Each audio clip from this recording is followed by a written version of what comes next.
আসসালামু আলাইকুম সবাইকে, আশা করি আল্লাহর রহমতে সবাই ভালো আছেন। তো বন্ধুরা, এই ভিডিওটি খুব দরকারি একটা ভিডিও। তো বেশ কয়েকদিন যাবত আমার ভিডিও আপনারা দেখেন, অনেকেই দেখেন।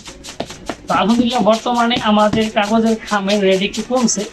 তো আমার ভিডিও দেখার পরে অনেক ভাই বোনেরা যারা আছেন আমার থেকে খাম কিনেন এবং অনেকে কিনতেও চান, ঠিক আছে, তাদের জন্য এই ভিডিওটা অনেক কাজে আসবে।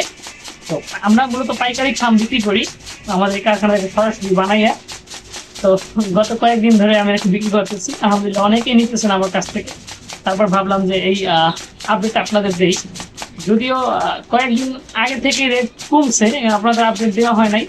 তো ভাবলাম আজকে একটা আপডেট দিয়ে দিই, আপনাদের হয়তো অনেকে কাজে আসতে পারে যারা খামের ব্যবসা করেন বা নতুন যারা ব্যবসা করতে চাইতেছেন এই খাম নিয়ে পাইকারি কিনে। তা আপনাদের জন্য আশা করি খুবই কাজে আসবে। আলহামদুলিল্লাহ ভালো পরিমাণে কমছে, মানে এর মাঝখানে রেট ছিল বাড়তি, তো এখন আবার একটু কমছে। ভালো পরিমাণে বলতে যারা পাইকারি নিয়ে ব্যবসা করেন তাদের কাছে জন্য ভালোই কমছে। তো সবাই ভালো থাকবেন। এই ইনফরমেশন আপনাদের দেওয়ার ছিল আমার। ভিডিওটা প্রচুর পরিমাণে শেয়ার করে দিবেন, যারা না জানে তাদের জন্য অনেক কাজে আসবে। আল্লাহ হাফেজ।